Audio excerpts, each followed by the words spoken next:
What if the person sitting right in front of you is telling you the truth with their words, but their body is revealing something completely different? In What Everybody Is Saying by Joe Navarro, former FBI agent Joe Navarro breaks down the hidden language of human behavior that most people completely miss in everyday life.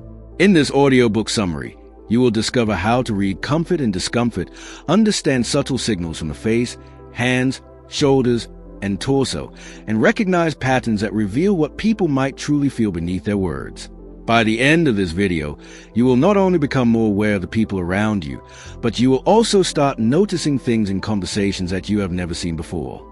Stay with this full breakdown because what you learn here can change the way you observe, communicate, and understand human behavior forever.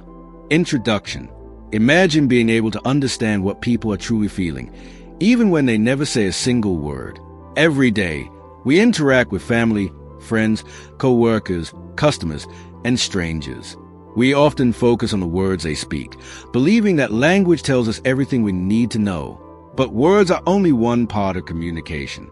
Long before humans developed spoken language, our ancestors survived by reading movements, expressions, posture, and subtle changes in one another's behavior.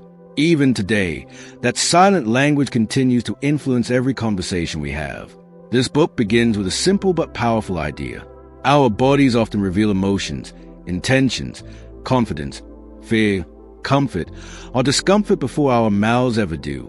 Learning to recognize these signals doesn't make you a mind reader, but it does make you a much more observant person.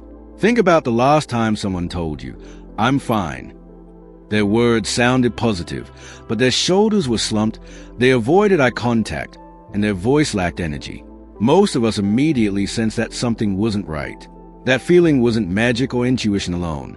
Your brain was quietly processing nonverbal information that didn't match the spoken message.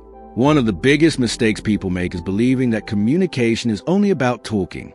In reality, communication is a combination of words, tone, timing, facial expressions, posture, gestures, and countless tiny behaviors that work together to create meaning.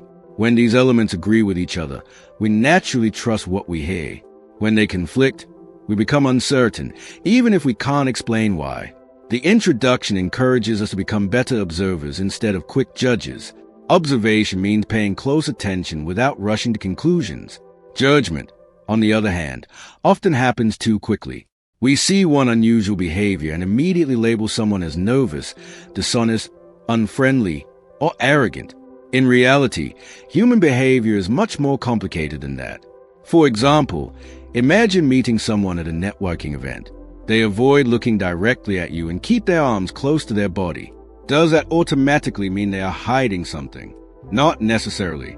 They might simply be shy, overwhelmed by the crowd, or having a difficult day. This is why understanding body language requires patience and context rather than assumptions. Another important lesson introduced here is that every person is unique. There is no universal behavior that means exactly the same thing for everyone. Some people naturally smile less. Others speak with energetic hand movements. Some enjoy personal space, while others prefer standing closer during conversations. The goal isn't to memorize a list of gestures. The goal is to understand patterns and notice changes from a person's normal behavior. Think of it like watching the weather. A single cloud doesn't mean a storm is coming. But when the sky becomes darker, the wind changes, and thunder begins rolling in, those signals together tell a much clearer story. Human behavior works in a similar way. Individual actions rarely tell the whole truth, but multiple signals appearing together often reveal valuable information. The introduction also highlights why observation is such a valuable life skill. This ability isn't useful only for investigators or psychologists. It can improve everyday relationships, help during job interviews, strengthen leadership, make negotiations smoother, and even prevent misunderstandings with the people we care about. Imagine you're a manager leading a meeting. One employee agrees with every idea you present, yet they repeatedly glance toward the door, avoid participating, and seem unusually tense. Instead of assuming they are uninterested, a skilled observer might privately ask if everything is okay. Perhaps the employee is worried about a family emergency or feeling anxious about an upcoming presentation. Observation creates opportunity for empathy rather than conflict. The same principle applies to friendships and relationships. Sometimes people don't know how to express what they are feeling. They may insist everything is normal while their behavior quietly asks for understanding. Paying attention to those silent signals can help us become more supportive friends, partners, parents, or co-workers. An interesting point raised in the introduction is that our brains are constantly collecting nonverbal information without us realizing it. This explains why we sometimes feel comfortable around one person almost immediately while feeling uneasy around another, even though both have said nearly identical things. Our subconscious notices countless tiny details that influence our impressions before our conscious mind catches up. However, relying only on intuition isn't enough. Intuition can be helpful, but it can also be influenced by personal bias, stereotypes, and past experiences. That's why careful observation should always be combined with logic, evidence, and an open mind. Consider another everyday example. You're attending a job interview. You prepared excellent answers, but you arrive looking rushed, avoid smiling, sit with poor posture, and constantly fidget with your hands. Even though your qualifications are strong, your body language may unintentionally communicate nervousness or lack of confidence. Becoming aware of these habits allows you to present yourself more effectively without pretending to be someone you're not. The introduction also reminds us that body language is not about manipulation. Its purpose isn't to trick people or gain unfair advantages. Instead, it's about understanding human behavior more accurately, communicating more clearly, and responding with greater awareness. This mindset changes the way we approach conversations. Instead of asking, "How can I catch someone lying?" we begin asking, "What emotions might this person be experiencing right now?" That small shift leads to more meaningful and respectful interactions. As you continue through the book, you'll notice that observation becomes a habit. Instead of staring at people awkwardly, you'll naturally begin noticing posture, movement, comfort levels, and changes in behavior. Over time, these observations become as automatic as recognizing someone's mood from the sound of their voice. Another valuable takeaway from the introduction is the importance of curiosity. Great observers don't assume they already know everything. They stay curious. They ask questions. They collect information before forming conclusions. This approach not only improves accuracy but also strengthens trust because people feel understood instead of judged. Let's pause for a moment and reflect on your own experiences. Have you ever sensed that someone was upset even though they insisted everything was fine? Have you ever regretted judging someone too quickly before learning their real situation? Have you ever wished you could communicate more confidently during interviews, presentations, or important conversations? If your answer to any of these questions is yes, then developing your observation skills can make a meaningful difference in your personal and professional life. Here are a few practical actions you can start applying today. First, slow down before making judgments. Give yourself time to observe multiple behaviors instead of relying on a single impression. Second, pay attention to changes rather than isolated gestures. People often reveal emotion through sudden shifts in their usual behavior. Third, listen with both your ears and your eyes. Notice whether a person's words and actions support each other. Fourth, remember that context matters. The same behavior can have different meanings depending on the situation, environment, personality, or culture. Finally, approach every interaction with empathy. The goal isn't to expose people. The goal is to understand them better and communicate more effectively. The introduction lays a foundation for everything that follows. It teaches us that the human body is constantly communicating, whether we notice it or not. By becoming more attentive observers, we can improve our relationships, make wiser decisions, avoid unnecessary misunderstandings, and connect with others on a deeper level. As this journey begins, remember one simple principle. People may carefully choose their words, but their behavior often tells a richer and more complete story.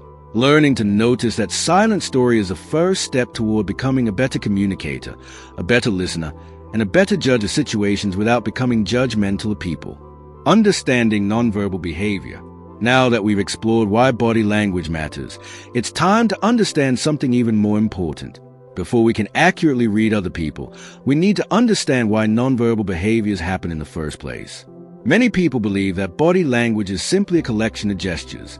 They think crossing your arms means you're defensive, avoiding eye contact means you're lying, or smiling means you're happy. While these ideas are popular, human behavior is far more complex than a list of fixed meanings. The real goal isn't to memorize hundreds of gestures. The real goal is to understand the reasons behind those gestures.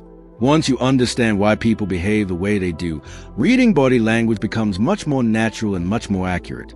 Think about a tree during a windy day. The branches move, the leaves shake, and the trunk bends slightly.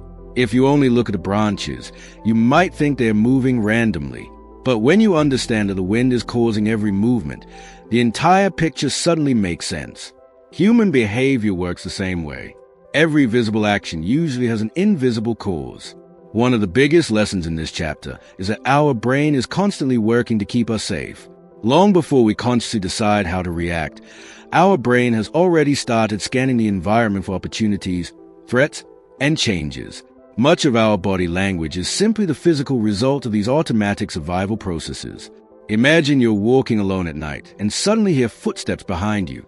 Before you even turn around, your breathing changes, your muscles tighten, your eyes become more alert, and your body prepares itself for action. None of this required conscious thinking. Your brain responded automatically. Now compare that to walking into your own home after a long day. Your shoulders relax. Your breathing slows. You sit comfortably on the couch without thinking about it. Once again, your body reacts automatically because your brain recognizes a safe environment. This simple comparison teaches us something powerful. Body language often reflects how safe or unsafe the brain feels, not necessarily what a person is thinking in words. This idea explains why two people can experience the exact same situation differently. One person may enjoy speaking in front of hundreds of people, while another experiences intense nervousness before saying even a few sentences. The event is identical, but each person's brain interprets it differently. That's why effective observation always begins with understanding the individual rather than assuming everyone reacts the same way. Another important concept is that our bodies often react faster than our minds. We like to believe we're completely in control of every movement we make, but in reality, many nonverbal behaviors happen before we're even aware of them. Think about accidentally touching a hot pan. You pull your hand away almost instantly. Your body doesn't wait for a detailed discussion inside your head. Protection comes first. While everyday conversations aren't as dramatic, the same principle applies. Surprise, fear, excitement, embarrassment, relief, and anxiety often appear on the body before a person has time to hide or explain them. Have you ever received unexpected good news? Maybe you got accepted into your dream college or received an exciting job offer. Before saying anything, your face probably lit up, your posture changed, and your energy increased. Your body celebrated before your words did. Understanding nonverbal behavior. Now that we've explored why body language matters, it's time to understand something even more important. Before we can accurately read other people, we need to understand why nonverbal behaviors happen in the first place. Many people believe that body language is simply a collection of gestures. They think crossing your arms means you're defensive, avoiding eye contact means you're lying, or smiling means you're happy. While these ideas are popular, human behavior is far more complex than a list of fixed meanings. The real goal isn't to memorize hundreds of gestures. The real goal is to understand the reasons behind those gestures. Once you understand why people behave the way they do, reading body language becomes much more natural and much more accurate. Think about a tree during a windy day. The branches move, the leaves shake, and the trunk bends slightly. If you only look at the branches, you might think they're moving randomly. But when you understand that the wind is causing every movement, the entire picture suddenly makes sense. Human behavior works the same way. Every visible action usually has an invisible cause. One of the biggest lessons in this chapter is that our brain is constantly working to keep us safe. Long before we consciously decide how to react, our brain has already started scanning the environment for opportunities, threats, and changes. Much of our body language is simply the physical result of these automatic survival processes. Imagine you're walking alone at night and suddenly hear footsteps behind you. Before you even turn around, your breathing changes, your muscles tighten, your eyes become more alert, and your body prepares itself for action. None of this required conscious thinking. Your brain responded automatically. Now compare that to walking into your own home after a long day. Your shoulders relax.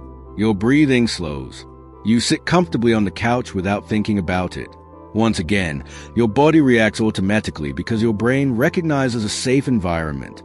This simple comparison teaches us something powerful.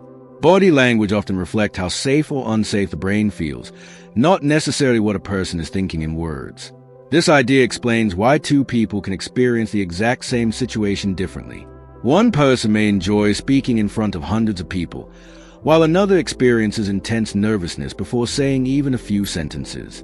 The event is identical, but each person's brain interprets it differently. That's why effective observation always begins with understanding the individual, rather than assuming everyone reacts the same way. Another important concept is that our bodies often react faster than our minds.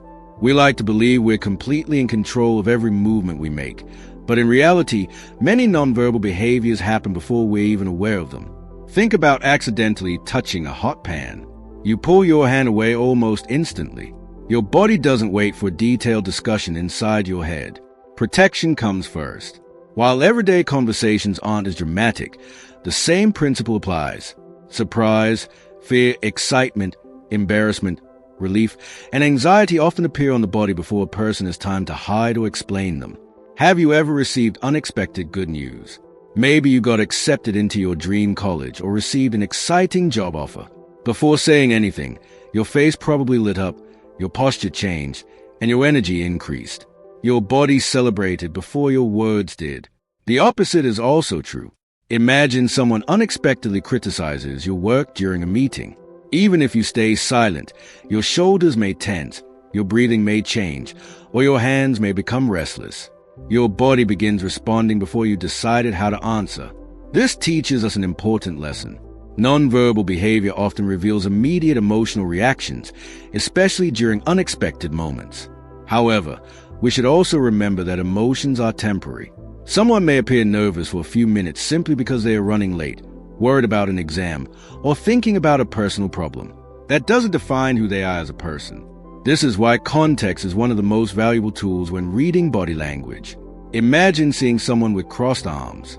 Without context, you might assume they are angry or defensive. But what if a room is cold? What if they are simply comfortable standing that way? What if they are holding themselves because they are anxious? What if they recently injured their shoulder? The same gesture can represent completely different situations. That's why professional observers avoid jumping to conclusions based on isolated movements. Instead, they collect multiple pieces of information before making any interpretation. Think of it like solving a puzzle. One piece tells you almost nothing, but as more pieces come together, the full picture gradually appears. This chapter also encourages us to notice the difference between conscious and unconscious behaviors. Some body language is intentional. A politician smiles during a speech. A salesperson offers a confident handshake. A teacher stands tall in front of a classroom. These behaviors may be practiced because they create a positive impression. Other behaviors happen automatically. A person suddenly freezes after hearing shocking news. Someone unknowingly rubs their neck while feeling stressed. Another person taps their foot while waiting for important results. These unconscious behaviors are often more revealing because they happen without careful planning. Imagine interviewing two candidates for a job. Both answer every question confidently. Both smile politely. Both say they work well under pressure. But while answering difficult questions, one candidate remains relaxed and natural, while the other repeatedly touches their face, shifts constantly, and struggles to stay still. Does this automatically mean the second candidate is dishonest? No. It simply suggests that the situation is creating more internal stress for them. That stress could come from nervousness, lack of preparation, fear of failure, or many other reasons. Again, observation comes before interpretation. One of the most practical ideas in this chapter is learning to separate facts from assumptions. Facts are what you actually observe. The person's hands are shaking. Their breathing has become faster. They stopped smiling after a certain question. They leaned backward during the conversation. Assumptions are the stories we immediately create. They are lying. They don't like me. They are hiding something. They are arrogant. Notice how assumptions go far beyond the evidence. Great observers discipline themselves to stay with the facts until more information becomes available. This habit alone can dramatically improve your relationships because you'll misunderstand people less often. Another fascinating lesson is that comfort and discomfort constantly influence our behavior. When people feel comfortable, their movements usually become smoother, more natural, and more relaxed. Conversations flow easily. Gestures appear spontaneous. Facial expressions feel genuine. When people experience discomfort, the body often begins searching for ways to reduce that stress. Someone may adjust their clothing repeatedly, rub their hands together, shift in their chair, touch their face, or avoid certain topics. These behaviors don't necessarily reveal guilt. More often, they reveal emotional discomfort. Understanding this difference is incredibly important. Imagine a student taking an important exam. Their leg shakes continuously. Their breathing becomes faster. They repeatedly adjust their glasses. None of these behaviors suggest dishonesty. They simply reflect pressure. Similarly, someone giving a wedding speech may display signs of nervousness despite being completely truthful and sincere. Stress changes behavior. This chapter also reminds us that every environment influences nonverbal communication. People behave differently at home than they do in the office. They act differently with close friends and with strangers. Someone who appears confident during family gatherings may become quiet during business meetings. Someone who speaks comfortably online may struggle during face-to-face conversations. Understanding the environment helps explain many behavioral differences. Let's make this even more practical. Imagine entering a coffee shop. Instead of staring at individual gestures, quietly observe the overall atmosphere. Who seems relaxed? Who appears rushed? Who is enjoying the conversation? Who keeps checking the exit? Who frequently looks at their phone? Who leans toward the person they are speaking with? This simple exercise trains your observation skills without making assumptions about anyone. As your awareness grows, you'll begin noticing patterns that were always there but previously escaped your attention. Another valuable exercise is observing yourself. Pay attention to your own body language during different situations. How do you sit when you're excited? How do you stand when you're nervous? What happens to your breathing before giving a presentation? Do you smile naturally or force your smile? Do you cross your arms because you're defensive or simply because it's comfortable? Understanding your own behaviors makes it much easier to understand others. Before expecting to read someone else's silent language, become fluent in your own. Ask yourself a few reflective questions. How often do I judge people based on first impressions? Have I ever misunderstood someone's behavior because I ignored the context? Do I notice changes in people's behavior during conversations? What does my own body language communicate to others every day? Could improving my awareness make me a better friend, leader, parent, partner, or communicator? Finally, remember that the purpose of studying nonverbal behavior isn't to become suspicious of everyone around you. The purpose is to become more understanding, more observant, more patient, more empathetic. When you learn to notice the silent messages people communicate every day, you stop reacting only to words. You begin understanding emotions, intentions, comfort levels, and hidden concerns that words alone may never reveal. And that is one of the greatest communication skills anyone can develop. Not because it gives you power over other people, but because it helps you connect with them more honestly, respond more thoughtfully, and build relationships based on genuine understanding rather than quick assumptions. Reading the whole body. Imagine trying to understand a movie by watching only a single frame. You might see a person smiling, running, or pointing at something, but without the scenes before and after it, you would have no idea what was really happening. Reading body language works exactly the same way. One gesture, one facial expression, or one movement can never tell the complete story. To truly understand people, we must learn to observe the entire picture rather than focusing on isolated details. One of the most common mistakes people make when learning body language is becoming obsessed with finding the one sign that reveals everything. They search for a magic gesture that proves someone is lying, interested, confident, or nervous. But human behavior doesn't work like a secret code where one movement always has one meaning. Instead, every part of the body contributes a small piece of information. When these pieces are combined, they create a much clearer understanding of what someone might be experiencing. Think of a doctor diagnosing a patient. A skilled doctor doesn't rely on a single symptom. They examine temperature, blood pressure, medical history, lab reports, lifestyle, and many other factors before reaching conclusion. Reading people requires the same careful approach. Every observation is simply another clue, not the final answer. Imagine meeting someone for the first time. They greet you with a smile, maintain comfortable eye contact, Stand with relaxed shoulders, use open hand gestures, and respond naturally throughout the conversation. Individually, none of these behaviors prove anything, but together, they create a strong impression of comfort and confidence. Now imagine another situation. A person smiles politely, but their shoulders remain tense, their feet point toward the exit. They frequently check their watch, and they answer with very short responses. Again, no single behavior tells the whole story. But when multiple signals point in the same direction, you begin to understand that the person may be uncomfortable, distracted, or eager to leave. This idea introduces one of the most valuable principles in understanding body language. Always look for patterns instead of isolated actions. Patterns are much more reliable because emotions usually influence several parts of the body at the same time. Stress doesn't only affect the face. It may also change breathing, posture, hand movements, voice, and even walking speed. Excitement doesn't appear only in a smile.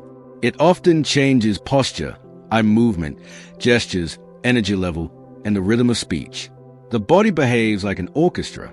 Every section plays together. If you only listen to one instrument, you will miss the beauty of the entire performance. Another essential lesson is learning a person's normal behavior before trying to interpret unusual behavior. This is often called establishing a baseline. Every individual has unique habits. Some people naturally speak with animated hand gestures. Others hardly move their hands at all. Some maintain constant eye contact. Others naturally glance away while thinking. Some sit perfectly still. Others frequently shift positions even when completely relaxed. If you don't know what is normal for someone, you may accidentally mistake their personality for an emotional reaction. Imagine you have a friend who always talks loudly and enthusiastically. One day they suddenly become unusually quiet and withdrawn. That change may be far more meaningful than anything they actually say. Now imagine meeting a naturally quiet person for the first time. If you assume their silence means sadness or dishonesty, you may completely misunderstand them. This is why experienced observers pay close attention to changes rather than fixed behaviors. Changes often reveal far more than habits. Think about your own daily life. How do you usually walk? How do you normally sit during meetings? How energetic are your conversations with close friends? If someone knew your normal behavior well, they would immediately notice when something was different. Perhaps you slept poorly.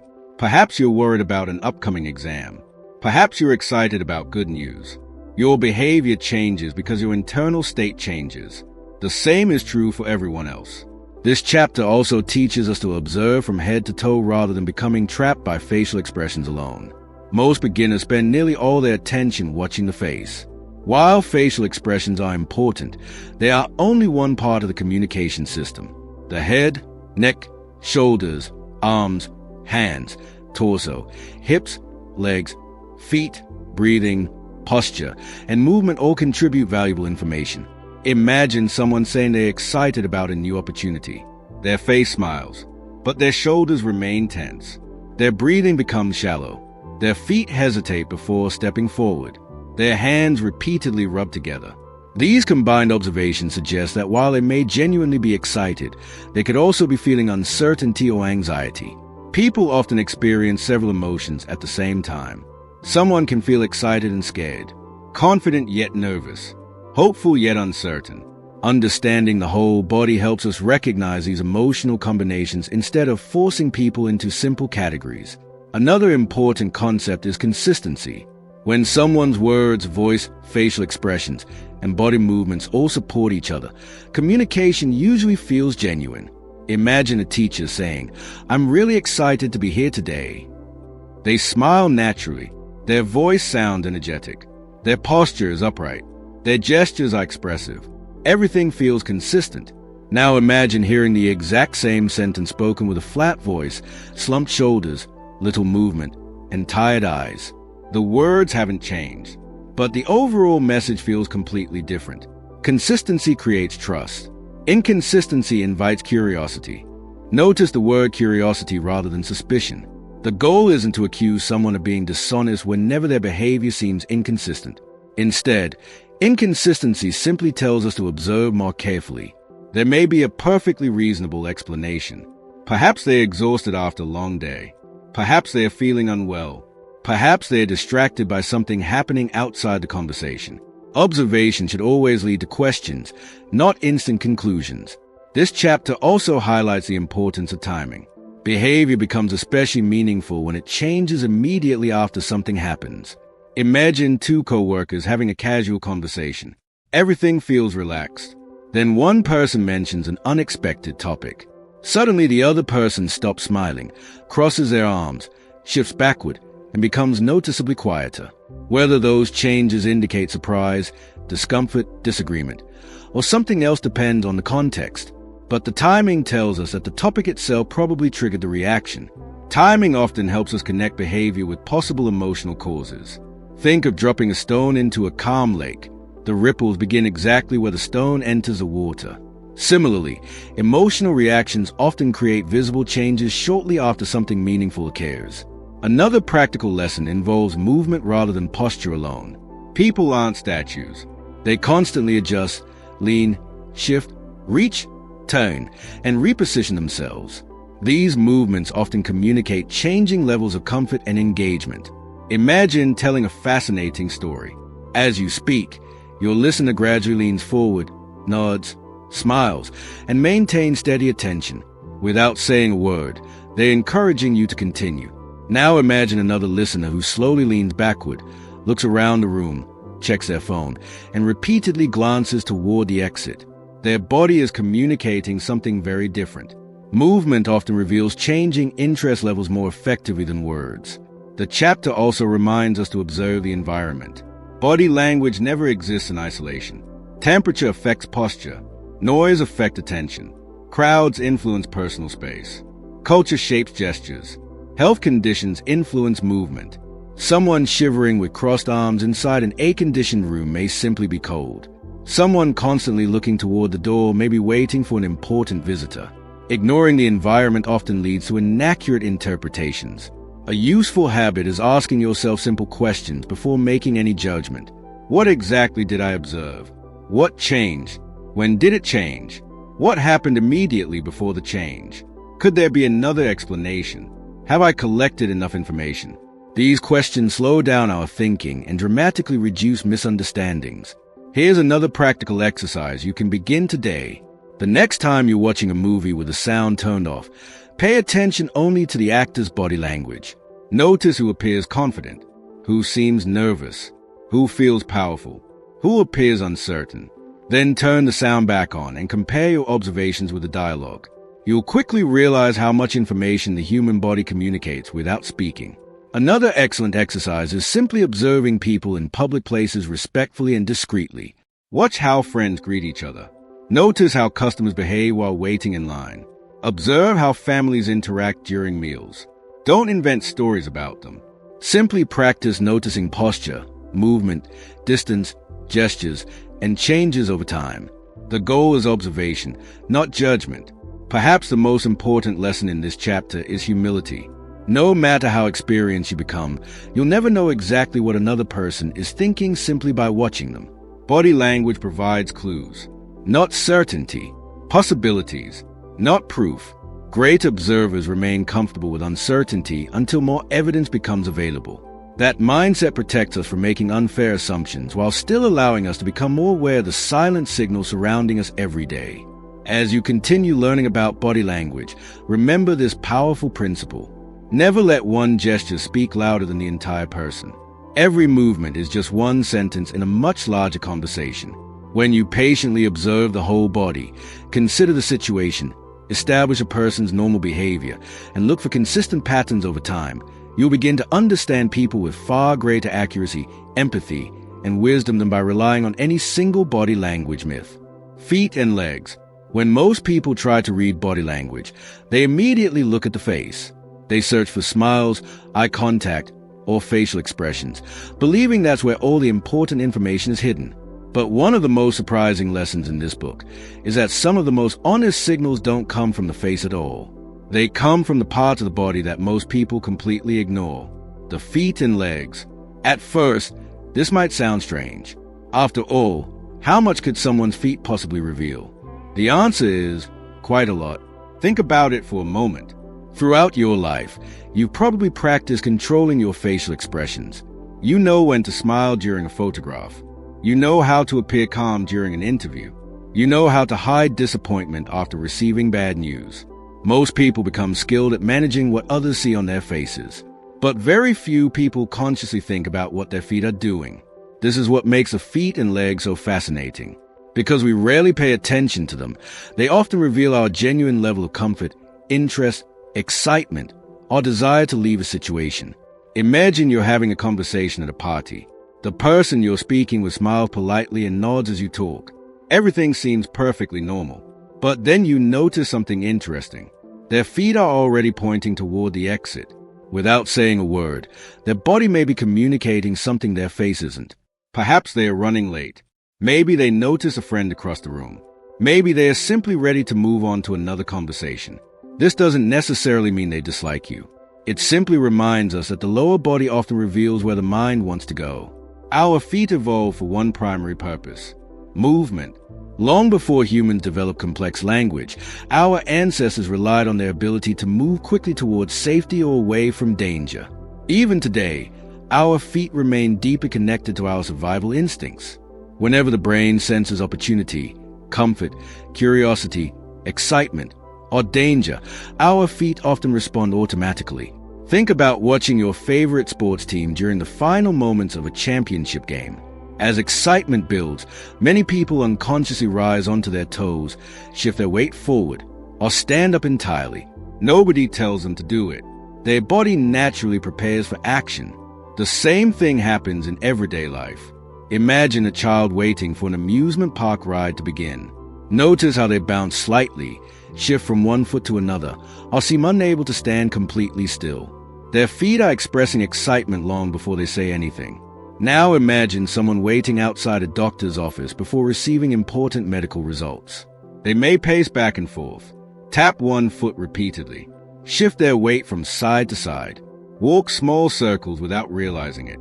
Again, these movements don't necessarily reveal fear alone. They reveal emotional energy searching for an outlet. One of the most useful ideas in this chapter is learning to observe direction. Where someone's feet naturally point often tells us where their attention or interest is directed. Imagine attending a business networking event. Two people appear to be having a conversation.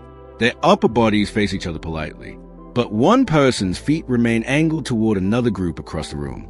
Without realizing it, they may already be mentally preparing to leave the conversation. Now imagine meeting an old friend after several years. As you begin talking, both of your bodies naturally orient toward each other. Your feet align comfortably. Neither person seems eager to walk away. This silent alignment often reflects genuine engagement. Direction alone never proves someone's thoughts. But when combined with facial expressions, voice, posture, and context, it becomes another valuable piece of the puzzle. Another interesting observation involves movement itself. Relaxed feet often move naturally. Comfortable people shift positions occasionally without appearing restless. Their movements feel smooth and effortless. Under stress, however, movement often changes. Some people freeze completely. Others become unusually restless. Some tap their feet rapidly. Others repeatedly cross and uncross their legs. Some bounce one knee continuously while sitting. These behaviors often reflect emotional tension rather than intentional communication. Think about your own experiences. Have you ever waited for exam results while constantly shaking your leg beneath the desk? Have you ever sat through a long meeting while unconsciously tapping your foot because you were eager for it to end? Have you ever found yourself pacing around the room while waiting for an important phone call? Most likely, you weren't trying to send anyone a message. Your body was simply responding to what your mind was feeling. This chapter also introduces the idea that comfort often produces stability, while discomfort frequently produces adjustment. Imagine sitting comfortably at home while watching your favorite movie. You probably choose one relaxed position and remain there for quite a while. Now imagine sitting through a stressful job interview. You might adjust your posture repeatedly, move your feet, shift your weight, reposition your legs. These adjustments aren't necessarily signs of dishonesty. They are often attempts by the body to reduce emotional discomfort. Another fascinating behavior involves walking. People rarely think about how they walk because it feels completely automatic. Yet walking speed, posture, stride length, and rhythm often reflect emotional state. Someone who has just received wonderful news may walk with noticeable energy. Their steps become lighter. Their pace increases naturally.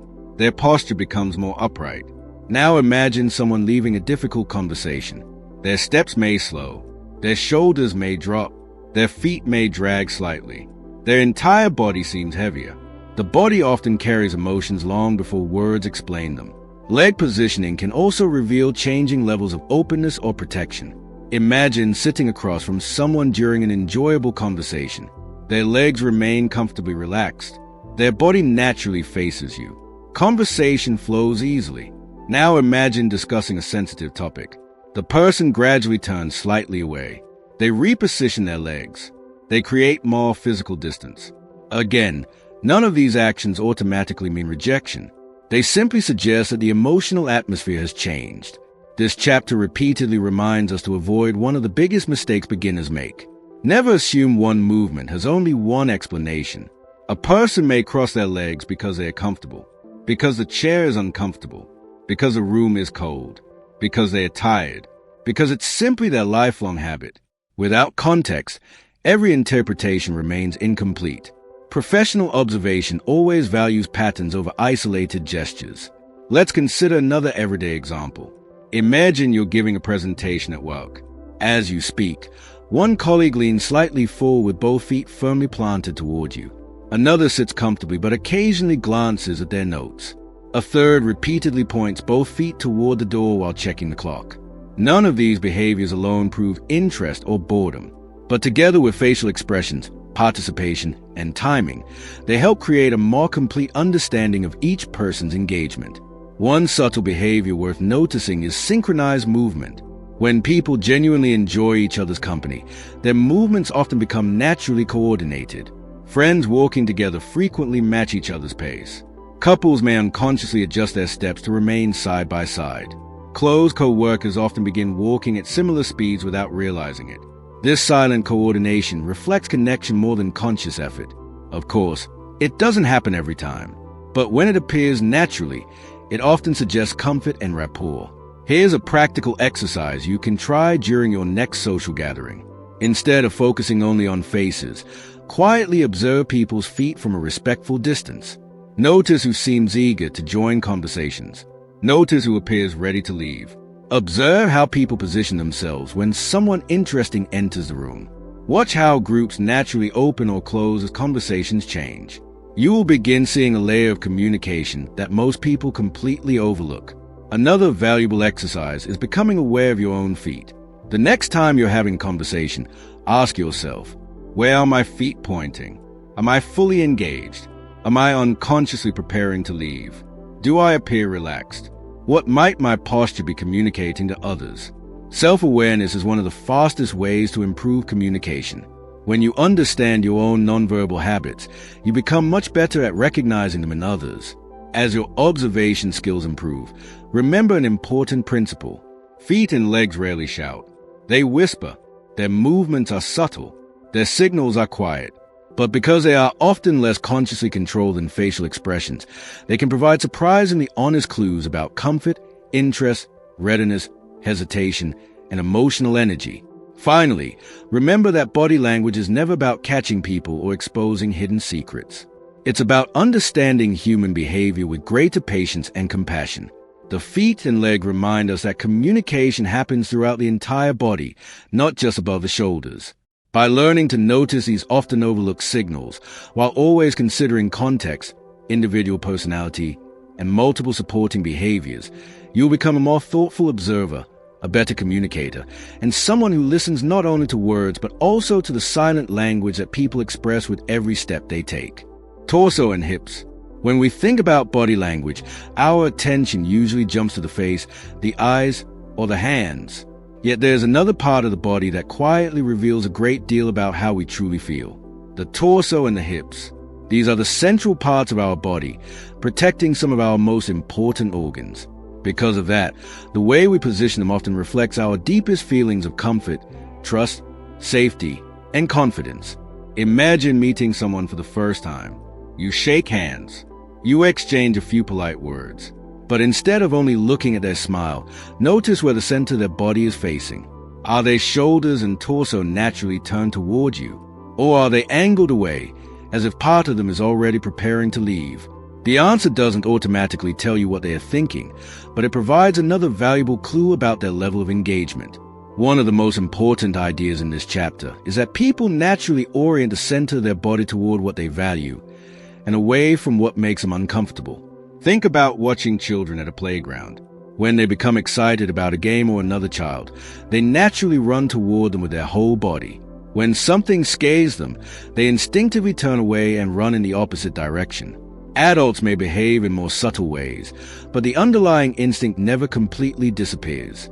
Our torso often points toward comfort and slowly withdraws from discomfort. Imagine sitting in a cafe with a close friend. As the conversation becomes more enjoyable, both of you naturally lean slightly toward each other. Neither person is consciously calculating the angle of their body. It simply happens. Your brains recognize the interaction as pleasant, and your bodies reflect that feeling. Now imagine having a conversation with someone who makes you feel uneasy. Without realizing it, you may lean back, turn your torso slightly away, create a little more distance, cross your body at an angle rather than facing them directly. These adjustments usually happen automatically. They are not carefully planned. They are the body's quiet way of creating psychological comfort. This brings us to another powerful lesson. Distance itself is a form of communication. Every person has an invisible personal space surrounding them. When someone we trust enters that space, we often feel comfortable. When someone we don't know invades it unexpectedly, we may instinctively step backward. Think about riding a crowded elevator. Everyone tries to make themselves as small as possible. People avoid unnecessary eye contact. They often keep their torso facing forward. Conversations become minimal. The body quietly adapts to protect personal comfort even though nobody says anything. Now compare that with meeting your best friend after several months apart. You may immediately step closer, lean in, hug each other, stand comfortably within each other's personal space. The environment hasn't changed. Your level of trust has. The torso responds accordingly. Another fascinating idea is that leaning communicates interest. Imagine you're telling an exciting story. Your listener gradually leans forward. Their torso faces you directly. Their attention remains fixed on your words. Even before they say, "That's really interesting," their body has already communicated it. Now imagine another listener. As the conversation continues, they slowly lean backward. Their torso angles toward another direction. They begin creating more distance.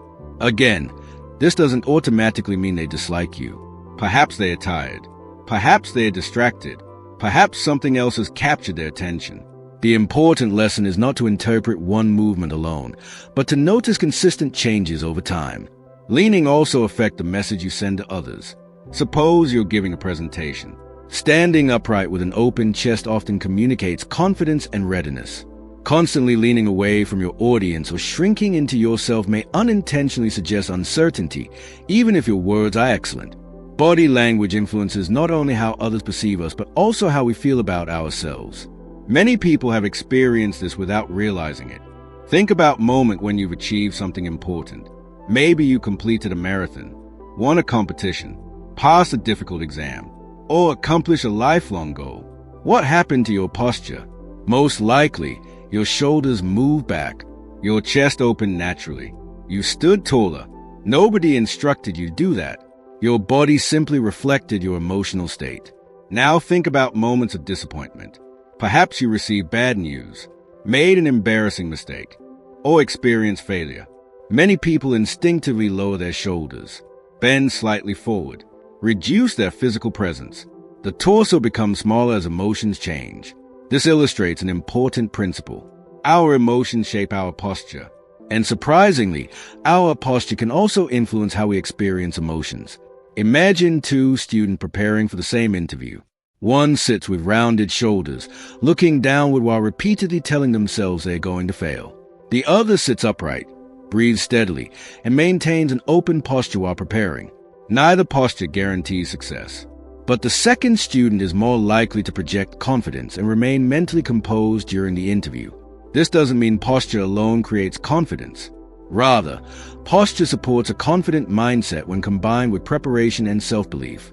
Another valuable lesson from this chapter involved protecting the torso.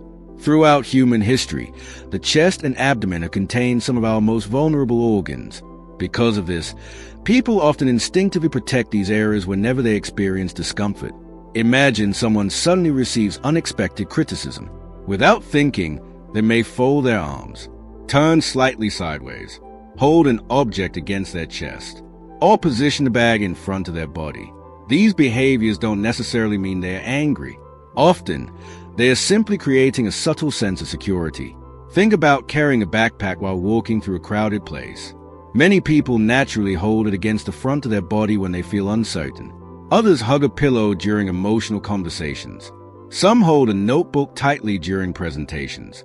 These objects sometimes become temporary shields that provide psychological comfort. Again, this is not deception. It is human nature. This chapter also encourages us to notice openness.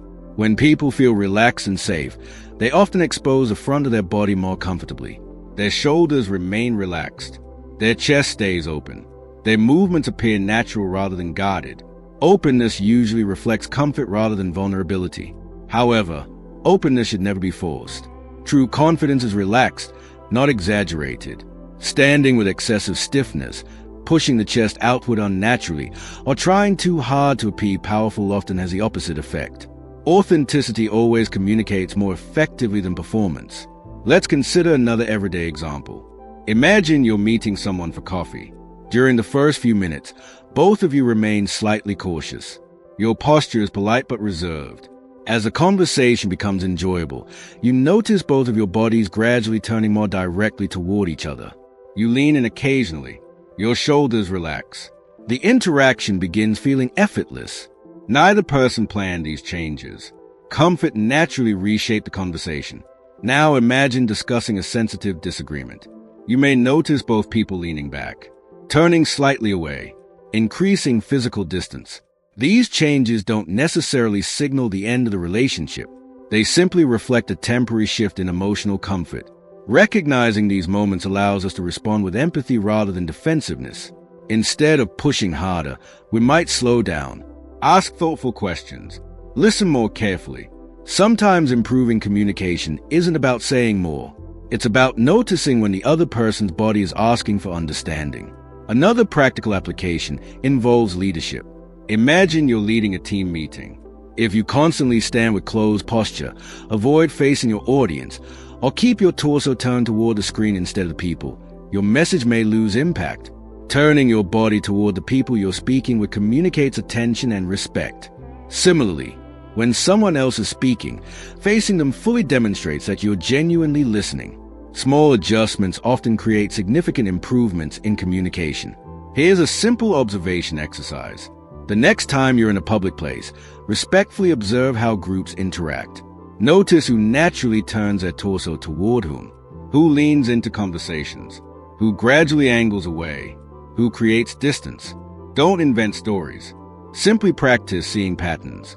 Over time, you'll begin recognizing engagement, comfort, hesitation, and connection with much greater accuracy. Now try observing yourself. During your next conversation, ask yourself, am I fully facing this person? Am I unconsciously leaning away? Am I creating unnecessary distance? Does my posture communicate interest? What message might my body be sending before I even speak? This kind of self-awareness often improves communication faster than memorizing dozens of body language rules. Finally, remember one of the most important principles in the study of body language. The torso and hips do not provide absolute answers. They provide valuable clues. Those clues become meaningful only when combined with facial expressions, hand movements, tone of voice, timing, context, and the person's normal behavior. Never let one movement define your entire interpretation. Instead, collect observations patiently until a clear pattern begins to emerge. The torso and hips quietly remind us that the body is always communicating, even when words remain unchanged. When we learn to notice where people naturally orient themselves, how they manage distance, when they lean closer, and when they subtly withdraw, we begin understanding conversations on a deeper level. Not because we've learned a collection of tricks, but because we've learned to pay attention to the silent messages that genuine human connection has been sending all along. Hands and arms. If the face is the most expressive part of the body, then the hands and arms are its closest partners. They rarely stay completely still for long, and they often reveal our thoughts, emotions, confidence, excitement, uncertainty, and comfort without us even realizing it.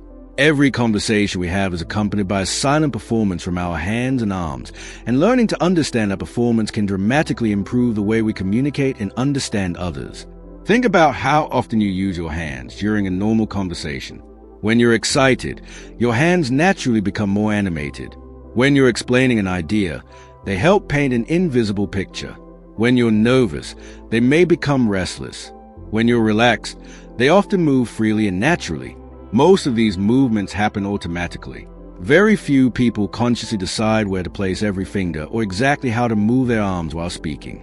This is why the hands and arms can provide valuable insights into a person's emotional state. One of the most important lessons in this chapter is that comfortable people usually move their hands naturally, while uncomfortable people often become either unusually still or unusually restless. Imagine giving a presentation about a topic you know extremely well. As you speak, your hands move naturally to support your ideas. Your gestures feel smooth. Your movements match your words. Now imagine being asked a question you weren't expecting. Suddenly your hands pause. Perhaps you begin rubbing them together. Maybe you adjust your sleeves. Perhaps you grip the podium a little tighter. Your body is quietly responding to the unexpected challenge. Notice that none of these behaviors automatically indicate dishonesty. They simply indicate that your emotional state has changed. This distinction is incredibly important. Many people mistakenly believe that nervous behavior always means someone is lying. In reality, honest people become nervous all the time. Students become nervous during exams. Athletes become nervous before competitions. Actors become nervous before stepping onto the stage. Parents become nervous when their children are sick. Nervousness reflects pressure. It does not automatically reflect deception. Another valuable idea is that our hands often reveal our willingness to engage with others. Imagine meeting someone who greets you with relaxed, open gestures. Their palms are occasionally visible. Their movements feel natural. Nothing about their posture appears forced. Most people instinctively feel more comfortable around individuals whose gestures appear open and genuine. Now imagine the opposite. Someone keeps their hands hidden behind their back throughout the conversation. They avoid gesturing. Their arms remain stiff. Again, this doesn't prove they are hiding something. Perhaps they are simply shy. Perhaps they are cold. Perhaps that's just their natural communication style. The goal isn't to judge. The goal is to observe. This chapter encourages us to pay attention to openness rather than memorizing rigid rules. Open hands often accompany open communication. People who feel safe and confident usually don't feel the need to hide every movement. They allow their gestures to support their words naturally. Think about a passionate teacher explaining an exciting concept. Their hands help organize ideas. They emphasize important points. They create rhythm in the conversation. The gestures don't distract from the message. They strengthen it. Now imagine someone reading the exact same lesson while keeping both arms completely frozen. The information might still be correct, but the communication feels less engaging. This teaches us an important lesson for our own lives. Our hands are not distractions. When used naturally, they become powerful communication tools. Another fascinating observation involves touching objects. Whenever people experience uncertainty or emotional tension, they often begin interacting with nearby objects. Someone may repeatedly click a pen, adjust their watch, twist a ring, play with a necklace, hold a coffee cup with both hands, fold and unfold a piece of paper, tap their fingers on the table. These behaviors often happen without conscious awareness. They serve as small outlets for emotional energy. Think about waiting for an important interview. You might straighten your tie several times, adjust your shirt, check your phone repeatedly, hold your resume tightly. These actions rarely improve the situation itself. Instead, they help your mind cope with anticipation.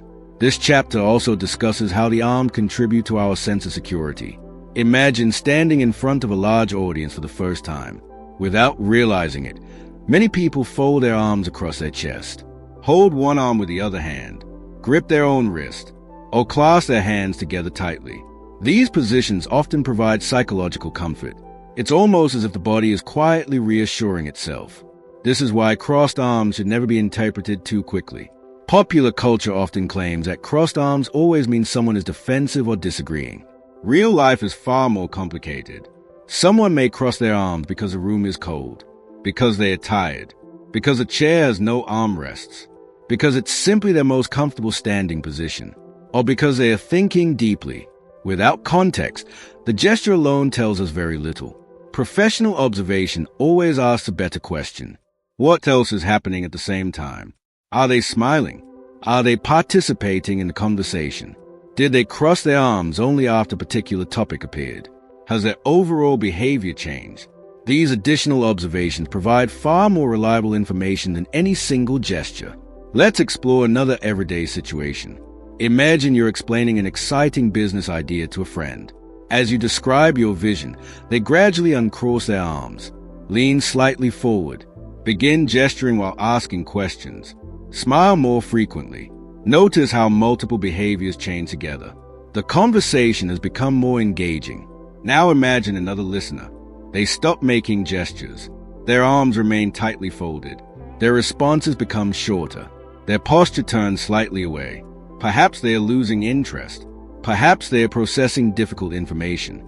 Perhaps they are simply exhausted after a long day. Again, context determines meaning. One of the most revealing aspects of hand behavior is spontaneity. Genuine emotions often produce natural, flowing gestures. Forced communication sometimes produces movements that appear mechanical or exaggerated. Think about watching an experienced storyteller. Their hands seem perfectly timed with the story. Nothing feels rehearsed. Nothing feels artificial. Now compare that with someone trying very hard to appear confident. Their gestures may become overly dramatic, too frequent, too perfectly planned. Ironically, authenticity usually appears more convincing than perfection. Another practical lesson involves confidence. Confident people don't necessarily make bigger gestures. They often make calmer gestures. Their movements have purpose. They aren't constantly fidgeting. They don't rush every motion.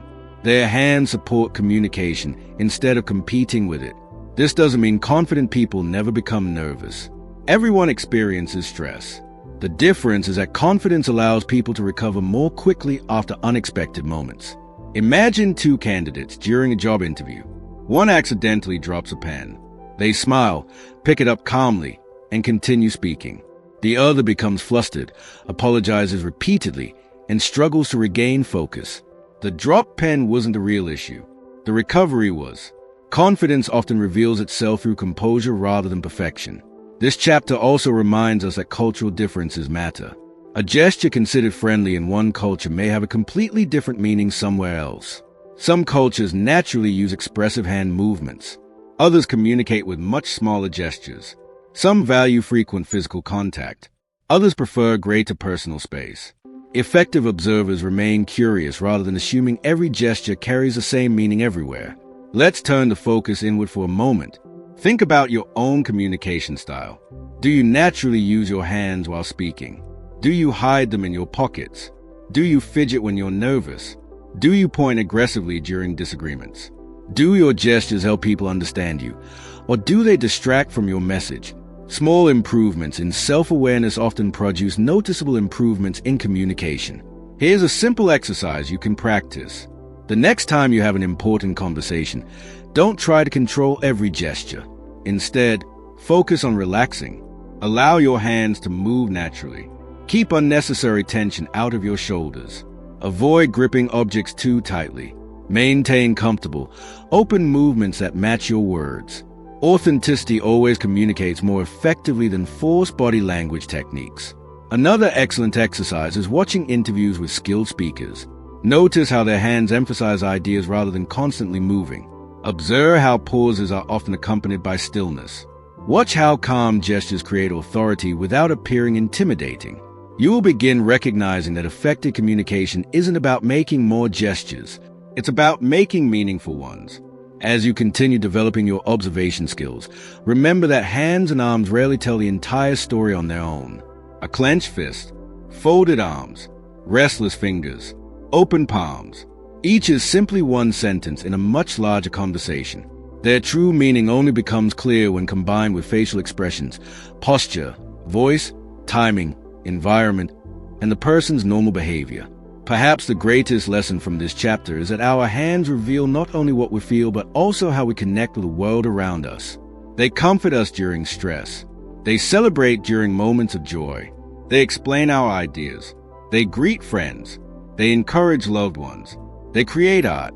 They solve problems. They express emotions that words sometimes cannot. When we learn to observe the hands and arms with patience instead of jumping to conclusions, we begin seeing communication in a richer and more complete way. And when we become aware of our own gestures, we don't just become better at reading people. We become better at expressing ourselves with clarity, confidence, warmth, and authenticity, allowing our words and our body to tell the same honest story together. Shoulders and chest. When people think about confidence or emotional strength, they usually imagine facial expressions or powerful words. But one of the most honest indicators of how a person truly feels is found in a place many people rarely observe closely: the shoulders and the chest. These parts of the body are deeply connected to our emotions because they sit at the center of our breathing, posture, and physical presence in space. Without saying a word, they constantly reflect whether someone feels open, confident, stressed, burdened, or relaxed. Think about how your body changes when you receive unexpected good news. Your chest naturally lifts. Your shoulders move slightly back. Your posture becomes taller without effort. Now think about a moment of disappointment. Your shoulders may drop. Your chest may collapse inward.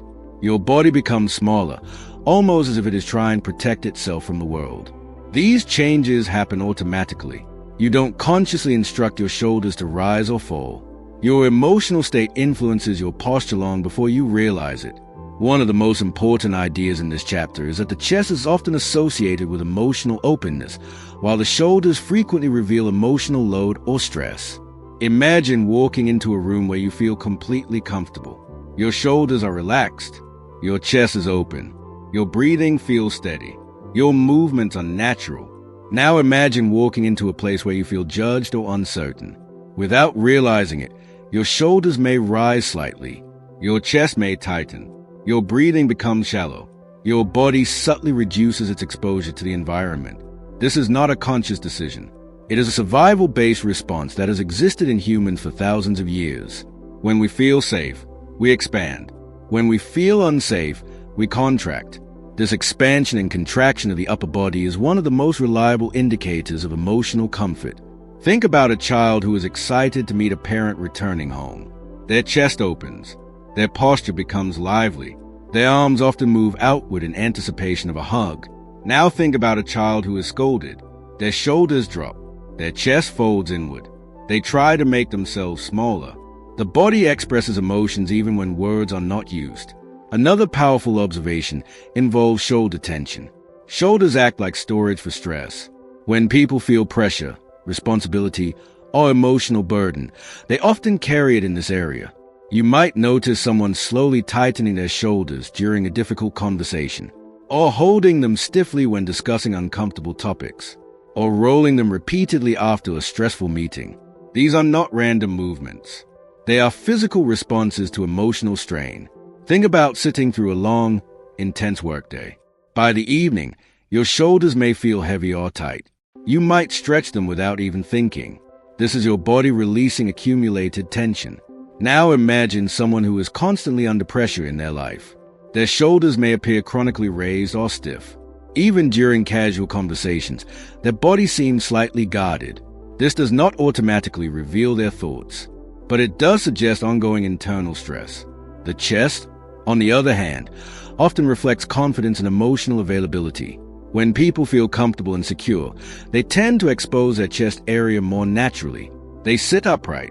They face others directly. Their breathing becomes deeper and more relaxed. When discomfort enters the picture, the chest often becomes less visible. People may lean forward slightly, cross their arms, hunch their shoulders, or create subtle barriers using objects or posture. These movements are not about hiding something. They are about creating emotional safety. Imagine sitting in a conversation where you feel completely at ease. You naturally breathe deeper. Your chest feels open. You make eye contact without strain. Now imagine sitting in a conversation where you feel judged. Even if you remain silent, your chest may tighten. Your breathing may become shallow. Your body may unconsciously prepare to withdraw. Another important lesson is that chest movements are closely linked to breathing patterns. Breathing is one of the few bodily functions that is both automatic and controllable. Because of this, it becomes a bridge between conscious and unconscious emotional expression. When someone feels calm, their breathing is slow and steady. When someone feels anxious, their breathing becomes faster and more shallow. When someone feels excited, their breath may become slightly irregular or quick. Think about watching a suspenseful movie. As tension increases, your chest may tighten. You might lean forward. Your breathing becomes less noticeable. You are physically responding to emotional intensity. Now think about receiving relaxing news after a stressful moment. Your shoulders drop. Your chest expands. You may even take a deep breath without thinking. These patterns are universal because they are tied to the body's internal regulation system. One of the most useful ideas in this chapter is learning to distinguish between relaxed and defensive upper body postures. A relaxed posture usually includes open shoulders, even breathing, and a naturally expanded chest. A defensive posture often includes raised shoulders, compressed chest, and reduced physical exposure. However, context is always essential. Someone may appear closed off simply because they are cold, or tired, or physically uncomfortable in their seat, or deep in thought. This is why observation always requires patience. Never rely on one signal alone. Another fascinating behavior involves the way shoulders respond during conversation shifts. Imagine two people having a friendly discussion. Both are relaxed. Both face each other comfortably. Then a sensitive topic is introduced. Suddenly, one person's shoulders rise slightly. Their chest tightens. Their posture becomes less open. This change does not necessarily indicate disagreement. It simply indicates emotional activation. Something in the conversation has triggered a response. Think of it like ripples in water. A calm surface suddenly reacts when something disturbs it. The body works in the same way. Another important observation is asymmetry. When people feel balanced and comfortable, their shoulders are usually even and relaxed. When they feel stressed or uncertain, their posture may become uneven. One shoulder may rise slightly higher than the other. Their chest may angle subtly away from a conversation. These small changes often reveal internal imbalance or tension. Now consider real-life scenarios. Imagine someone giving a speech. If they stand with open shoulders and steady breathing, they naturally appear more confident and composed. If their shoulders are tight and their chest is restricted, they may appear nervous even if their words are strong. This shows how the upper body influences perception. Confidence is not just spoken. It is physically expressed. Another practical example is negotiation. During a calm discussion, both parties may sit with open chests and relaxed shoulders. As disagreement arises, you may notice subtle shifts. Shoulders tighten. Breathing becomes shallow. Posture becomes more guarded. Recognizing these changes can help you adjust your approach. Instead of pushing harder, you might slow down the conversation. Ask more questions. Reduce pressure, because the body is already signaling emotional strain. This chapter also highlights recovery behavior. After stress passes, the shoulders often release tension. People may roll them, stretch them, take a deep breath, or shake off stiffness. These are natural reset mechanisms. They show that emotional states are not permanent. They shift constantly.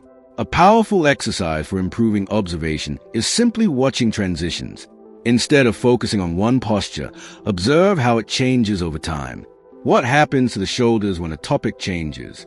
Does the chest open or close during certain conversations? Does breathing become faster or slower in specific moments? These transitions often reveal more than static positions ever could. Another exercise is self-awareness. Pay attention to your own shoulders during different situations. When do they tighten? When do they relax? How does your chest feel when you are confident versus uncertain? What happens to your breathing during stress? Understanding your own body language makes you far better at recognizing it in others. Perhaps the most important lesson in this chapter is that shoulders and chest reveal emotional weight and emotional openness. They show how we are carrying our experiences in real time, but they are never final answers. Only clues. Clues that must always be combined with facial expressions, hands, legs, voice, timing, and context.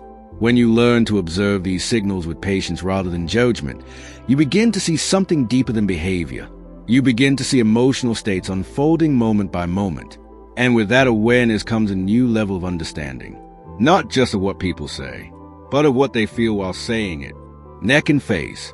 When people think about reading emotions, the first place they usually look is the face. It feels natural because the face is where we smile, frown, laugh, and make eye contact.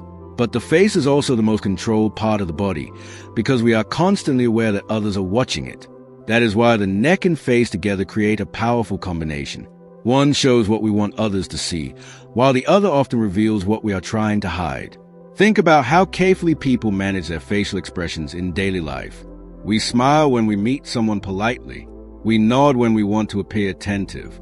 We try to maintain eye contact to show confidence. But behind that controlled expression, the neck often gives away subtle clues about what is really happening internally. The neck is one of the most sensitive and vulnerable areas of the human body. It connects the brain to the rest of the body and contains vital pathways for breathing and communication. Because of this, people instinctively protect it whenever they feel stress, discomfort, or emotional pressure. Imagine someone receiving unexpected criticism during a conversation. Their face might remain calm. They might even force a polite smile. But their neck may tell a different story. They may touch it briefly, tilt their head downward, stiffen slightly, or pull their chin inward. These small movements often happen automatically, without conscious awareness. One of the key ideas in this chapter is that the neck often reflects emotional vulnerability. When people feel safe and relaxed, their neck remains exposed and natural. When they feel uncertain or threatened, even emotionally, they often subconsciously protect it. Think about a confident conversation between friends. The head is upright. The neck is relaxed. Movements are smooth and natural. Now imagine someone in an uncomfortable discussion. Their chin may lower slightly. Their shoulders may rise. Their neck becomes less visible. The body subtly reduces exposure. Another important behavior involves touching the neck. People often touch, rub, or scratch their neck when they feel stress, uncertainty, or emotional discomfort. This is not a learned gesture. It is a self-soothing behavior. It helps calm internal tension. Imagine waiting for important exam results. You might repeatedly touch your neck without realizing it, or adjust your collar, or lightly rub the side of your throat. These actions do not necessarily indicate fear or dishonesty. They indicate internal pressure.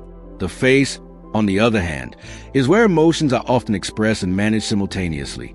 It is both honest and controlled at the same time. For example, someone may smile during a conversation even when they are not fully happy. People learn early in life how to mask emotions using facial expressions. This is why the face must always be read carefully and in context. A smile alone does not always mean happiness. It may mean politeness, comfort, nervousness, or even an attempt to hide discomfort. That is why we never interpret facial expressions in isolation. We combine them with neck behavior, posture, hands, and timing. Think about meeting someone who smiles while talking, but their neck appears tense and slightly stiff. Their jaw may be tight. Their head may tilt away slightly during certain topics. Their eyes may briefly narrow or lose focus. Individually, these signals mean little. Together, they begin to form a pattern. Another powerful concept in this chapter is micro-expressions. These are extremely brief facial expressions that appear for a fraction of a second before being replaced by a more controlled expression. For example, someone may show a quick flash of frustration before smiling again, or a brief look of surprise before returning to a neutral face. Most people do not consciously notice these changes because they happen so quickly. But with practice, you begin to catch them more often. Imagine telling a friend something surprising. For a split second, their face reacts naturally. Then they quickly regain control and respond normally. That brief moment can sometimes reveal more honesty than the words that follow.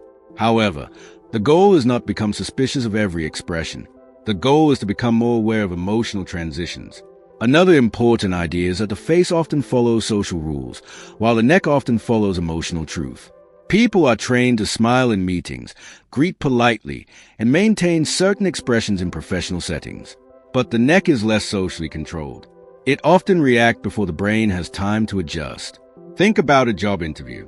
The candidate smiles confidently. They answer questions politely. But when a difficult question is asked, their neck may stiffen slightly. Their chin may tilt down. Their breathing may change. These subtle shifts can reveal increased mental pressure. Not deception, just stress. Another fascinating behavior involves head movements. The direction and angle of the head often influence how emotions are perceived. A slightly tilted head can indicate curiosity or attentiveness. A lowered head may suggest uncertainty or submission. A raised chin may signal confidence or even defensiveness depending on context. But again, no single movement has a fixed meaning. The key is to observe changes and combinations. For example, imagine a conversation where someone gradually shifts their head away while continuing to smile. At first, they were engaged. Then something changed. Their body language begins to withdraw slightly. This shift is often more meaningful than the smile itself. The neck also plays a role in breathing control. When people feel calm, their neck muscles remain relaxed, allowing smooth breathing. When they feel stressed, the neck often tightens, restricting airflow slightly and creating shallow breathing patterns. This is why stress is often physically felt in the throat area. People describe it as a lump in the throat, feeling during emotional moments. Think about holding back tears during a sad situation. Your throat tightens, your neck stiffens, your breathing becomes uneven. These are automatic responses. Another practical observation involves grooming behaviors around the face and neck. People often adjust their hair, collar, glasses, or jaw area when they feel nervous or uncertain. These actions help restore a sense of control. For example, someone waiting to speak in public may repeatedly touch their collar or adjust their clothing near the neck area. It is not about appearance alone. It is about emotional regulation. The face also reveals emotional alignment during conversation. When someone is truly engaged, their eyes, mouth, and head usually align in the same direction as a conversation. When they are mentally disengaged, you may notice small inconsistencies. The eyes may drift away. The smile may remain but feel less connected. The head may tone slightly while the body stays still. These subtle mismatches are often more informative than dramatic expressions. Another important lesson is timing. The neck and face often react immediately after emotional triggers. A surprising question, a sensitive topic, a sudden compliment, a difficult decision. Watch what happens in the first second after the trigger. That is often where the most honest reaction appears before social control takes over. But always remember context. A tense neck does not always mean discomfort with a conversation. It could mean physical fatigue, poor posture, cold temperature, or even a habit of holding tension in that area. This is why observation requires patience and humility. A useful exercise is watching conversations without focusing on words. Instead, observe how the neck and face change during different topics. When does tension appear? When does relaxation return? When does engagement increase? When does withdrawal begin?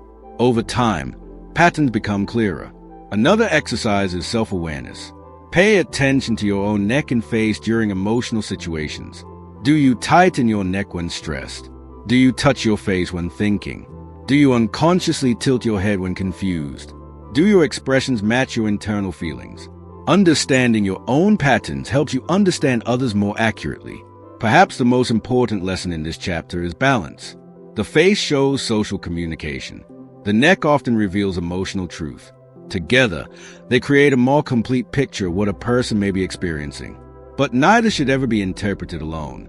When you learn to observe them as part of a larger system, along with posture, hands, legs, timing, and context, you begin to see communication in a much deeper way, not as a set of tricks or signals, but as a constantly changing reflection of human emotion, awareness, and interaction happening in real time. Detecting comfort and discomfort. If there is one core idea that connects all body language, it is this. Human beings are constantly shifting between comfort and discomfort. Every gesture, posture, movement, and expression is influenced by how safe, relaxed, or uneasy someone feels in a given moment. Once you begin to understand comfort and discomfort as a foundation of behavior, body language stops feeling like random signals and starts feeling like a logical emotional system. Think about your own life for a moment. When you are comfortable, your body feels light. You move freely. You speak naturally. You don't think too much about how you are sitting or standing. Now compare that to moments of discomfort. You become more aware of your body. You shift positions. You adjust your clothing. You become slightly restless or unusually still. This constant transition between comfort and discomfort is a key to understanding people. One of the most important ideas in this chapter is that comfort expands behavior, while discomfort contracts behavior. When people feel comfortable, their movements tend to be open, fluid, and relaxed. Their gestures are natural. Their posture is balanced. Their breathing is steady. When people feel uncomfortable, their behavior often becomes restricted. They may reduce movement, create physical barriers, shift away from certain topics, or show signs of internal tension. Imagine sitting with a close friend in a relaxed environment. You laugh easily. Your body leans forward and backward naturally. You don't think about your posture at all. Now imagine sitting in a formal interview. Even if you are confident, you may still notice subtle changes. Your shoulders become more controlled. Your hands become more deliberate. Your movements become slightly limited. This shift is normal. It is your body responding to the situation. Another important concept is that comfort is not just physical, but emotional. Someone can be physically relaxed but emotionally uncomfortable. For example, a person sitting comfortably in a chair may still feel uneasy during a sensitive conversation. Their face may smile politely, but their body may show subtle tension. Their movements may become slightly rigid. Their energy may shift inward. This is why body language must always be read as a combination of signals, not a single posture. One of the most reliable indicators of discomfort is self-soothing behavior. These are small actions people perform to calm themselves during stress. Rubbing hands together, touching the neck or face, adjusting clothing repeatedly, tapping fingers or feet, holding objects tightly. These behaviors are not intentional signals meant for others. They are internal coping mechanisms. Imagine waiting for important results that could change your life. You might not say anything, but your body may be constantly active. You might check your phone repeatedly, shift your position, take deep breaths without realizing it. These are signs of internal emotional pressure. Another strong indicator of discomfort is body restriction. When people feel uneasy, they often try to make themselves smaller or less exposed. They may cross their arms, pull their shoulders inward, lower their head slightly, avoid direct body orientation, or reduce hand movement. Think about walking into a crowded room where you don't know anyone. Your body naturally becomes more contained. You become more aware of your space. You may even slow down slightly as you adjust. Now compare that to entering a familiar place filled with friends. Your posture is open. Your movements are relaxed. You take up space comfortably without thinking about it. The difference is emotional comfort. Another key idea is that discomfort often appears in response to specific triggers. It is not random. It happens when something changes in the environment or conversation. A difficult question, a sudden topic shift, a perceived judgment, a moment of uncertainty. Watch carefully what happens immediately after the trigger. That is often where the most honest reaction appears before control returns. For example, imagine someone talking confidently during a conversation. Everything seems smooth. Then a sensitive topic is introduced. Their breathing changes slightly. Their shoulders tighten. Their movements become more controlled. Even if their words remain steady, their body may reveal the shift. This is why timing is extremely important in observation. Another powerful concept is that comfort and discomfort often appear in clusters, not single signals. One sign alone means very little, but multiple signs appearing together create a pattern. For example, discomfort may include reduced eye contact, increased self-touching, stiff posture, smaller gestures, and withdrawal from conversation. Comfort may include relaxed posture, open gestures, steady breathing, smooth movements, and natural engagement. The more signals align, the more reliable the interpretation becomes. But even then, interpretation must remain cautious, because context can completely change meaning. Someone crossing their arms may be uncomfortable, or simply cold. Someone avoiding eye contact may be nervous, or deep in thought. Someone shifting in their seat may be stressed, or physically tired. This is why great observers do not jump to conclusions. They collect information patiently, Another important insight is that comfort often grows over time. In the beginning of an interaction, people are usually more guarded. As trust builds, their body language becomes more open. They lean in more. They gesture more freely. Their facial expressions become more natural. This gradual shift is one of the clearest signs of increasing comfort. Think about meeting someone for the first time. At the start, conversation feels slightly formal, but after a few minutes, laughter increases, posture relaxes, distance decreases. The interaction becomes smoother. Now compare that to a situation where comfort decreases. A friendly conversation suddenly becomes tense after a disagreement. People lean back. Their gestures reduce. Their expressions tighten. Silence becomes more noticeable. These shifts are often more informative than words themselves. Another valuable idea is that comfort is highly personal. What feels comfortable for one person may feel uncomfortable for another. Some people naturally use large gestures. Others prefer minimal movement. Some enjoy close conversation distance.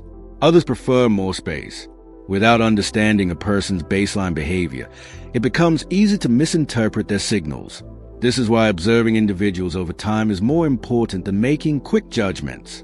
A practical example can be seen in meetings. In a comfortable discussion, people often interrupt each other slightly, laugh, and build on ideas freely. In an uncomfortable discussion, people wait longer before speaking, choose words more carefully, and reduce spontaneous reactions. Even silence carries meaning depending on context. Another important concept is that comfort can be influenced by control. When people feel they have control over a situation, they tend to relax. When they feel powerless or uncertain, discomfort increases. For example, someone speaking in a topic they are confident about will appear relaxed. But when asked unexpected questions, their body may show tension even if they try to appear calm. This is not deception. It is pressure. One of the most useful exercises for developing this skill is simply observing transitions between comfort and discomfort in everyday life. Watch how people change when a conversation shifts topics. Notice how posture changes when someone new enters a room. Observe how energy levels rise or fall depending on the situation. Over time, you will begin recognizing emotional shifts more clearly. Another powerful exercise is self-observation. Ask yourself during conversations, do I feel relaxed or tense right now? Is my breathing steady or shallow? Am I using natural gestures or controlled movements? Am I comfortable in this interaction? Self-awareness sharpens your ability to recognize the same patterns in others. Perhaps the most important lesson in this chapter is that comfort and discomfort are not labels. They are signals, temporary states that change from moment to moment. A person is not comfortable or uncomfortable as a fixed identity. They are constantly moving between these states depending on context, environment, and emotion. When you learn to observe these shifts without judgment, you begin to understand people in a deeper and more accurate way. Not by reading a single gesture, but by recognizing the emotional rhythm that runs through every conversation. Applying body language in everyday life. Understanding body language is powerful, but the real transformation happens when you start applying it in real-life situations. Knowledge alone doesn't change your communication. Practice does. This chapter is about turning observation into action, and action into better relationships, clearer communication, and smarter decisions in everyday life. Think about how many conversations you have in a single day, with family, with friends, with co-workers, with strangers. Most of these interactions happen quickly, without much thought. We focus on words, reply instinctively, and move on. But if you begin adding body language awareness into these moments, even slightly, your entire perception of people and situations begins to change. One of the most important ideas in this chapter is that body language is not about becoming suspicious of everyone. It is about becoming more aware of emotional states so you can respond better. For example, imagine you are talking to a friend who says they are fine. Their words are simple, but their posture is closed. Their tone is softer than usual. Their movements are slower. Instead of jumping to conclusions, you now have a choice. You can ask a more thoughtful question. You can slow down the conversation. You can create space for them to open up. This is the real power of applying body language. It helps you respond with empathy instead of reacting blindly to words alone. Another important application is in relationships. Many misunderstandings happen not because of what was said, but because of what was felt but not noticed. For example, a partner may say nothing is wrong, but their body shows discomfort. Instead of ignoring it or forcing answers, awareness allows you to gently adjust your approach. Maybe you reduce pressure. Maybe you listen more. Maybe you wait for a better moment. This creates emotional safety, which strengthens trust over time. Now think about professional situations. In a meeting, someone may agree verbally but show hesitation in their body language. Instead of assuming they are uncooperative, you can invite discussion. You might say, "Do you have any concerns about this idea?" This small adjustment can uncover valuable insights that would otherwise remain unspoken. In interviews, body language becomes equally important. Not only the interviewer's signals, but your own. Many people focus only on answering questions correctly, but ignore how they are presenting themselves physically. Posture, eye contact, hand movement, breathing. These elements shape how confidence is perceived. Even if you feel nervous inside, maintaining steady posture and controlled breathing can help communicate stability. This is not about pretending. It is about managing presence. Another real-life application is negotiation. In negotiations, people rarely say everything directly. They often reveal their comfort or discomfort through subtle changes. Leaning forward may indicate interest. Leaning back may signal hesitation. Reduced gestures may indicate caution. By observing these shifts, you can adjust your approach in real time instead of pushing blindly. For example, if you notice increasing discomfort, you might slow down, clarify points, or reduce pressure instead of escalating the conversation. This creates more balanced and productive outcomes. Body language also plays a huge role in leadership. A leader is not just someone who speaks well. A leader is someone whose presence influences others. When a leader stands with open posture, calm movements, and steady eye contact, it creates a sense of stability in the group. When a leader appears tense or uncertain, even without saying it, the group can feel it. This is why awareness of your own body language is just as important as reading others. Now think about everyday social situations. Meeting new people, attending gatherings, talking to strangers. Most people rely heavily on words in these moments. But body language can help you feel more connected even when words are limited. For example, noticing when someone becomes more relaxed during conversation can guide you to continue a topic. Or noticing when someone becomes withdrawn can help you gently shift the direction of the conversation. These small adjustments make interactions smoother and more natural. Another powerful application is conflict resolution. During disagreements, words often become emotional and less reliable. But body language continues to reveal underlying feelings. Raised tension in shoulders, reduced eye contact, stiff posture, increased self-touching. By noticing these signals, you can avoid escalating the conflict unnecessarily. Instead of reacting to harsh words, you respond to emotional state. This often leads to calmer and more productive conversations. Body language also helps improve self-awareness. Many people do not realize how they appear to others. They may think they are confident, but their posture tells a different story. Or they may think they are relaxed, but their movements show tension. By observing yourself in real situations, you begin to align your internal state with your external communication. This alignment is what creates authentic confidence. Not perfection, but consistency between how you feel and how you express yourself. Another important practice is observation in public spaces. Without staring or making assumptions, you can simply watch how people interact. How do friends behave when they are enjoying a conversation? How do people act when they are waiting under stress? How does posture change when someone becomes interested in a topic? These observations train your brain to recognize patterns naturally over time. You don't need special tools, just awareness. One of the most valuable habits you can develop is asking better questions based on body language cues. Instead of assuming meaning, you respond with curiosity. For example, instead of thinking they are disinterested, you might ask, is something unclear or uncomfortable? Instead of assuming they are upset with me, you might ask, is now a good time to talk? This shift transformed communication from judgment to understanding. Another key application is emotional timing. Not every moment is right for every conversation. Body language helps you recognize when someone is open and when they are closed, when they are receptive and when they are overwhelmed. Choosing the right timing often matters more than choosing the right words. Now consider your own daily habits. How often do you notice your own body language during conversations? Do you check if you are leaning away without realizing it? Do you notice when your hands become tense? Do you observe your breathing when you are under pressure? Self-awareness is a foundation of applying body language effectively. Without it, you only half understand the interaction. A powerful exercise you can try is simple reflection after conversations. Ask yourself, what did I observe in the other person? What changed during the conversation? When did the energy shift? What did my own body do in response? This builds long-term awareness without overthinking in the moment. Another exercise is silent observation during conversations. Instead of reacting immediately, briefly notice posture, gestures, and comfort levels before responding. Over time, this becomes automatic.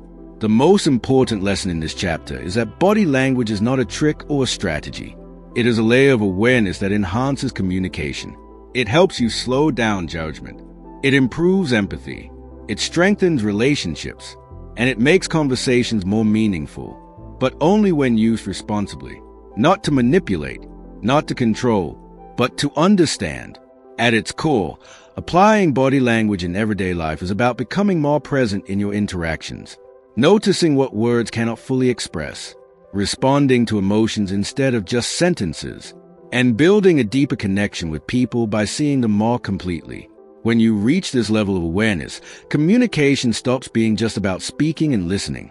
It becomes about truly understanding the human experience unfolding in front of you. Common body language myths. One of the biggest problems in understanding body language is not lack of information, but too much incorrect information. Over time, popular culture, social media, and simplified advice have created strong myths that sound convincing but often lead people to misunderstand others completely. This chapter is about clearing those misunderstandings so you can see human behavior more accurately and realistically. Think about how many times you've heard simple rules like crossed arms means someone is defensive or avoiding eye contact means they are lying. These ideas sound easy. They sound logical. But real human behavior is far more complex than one-size-fits-all meanings.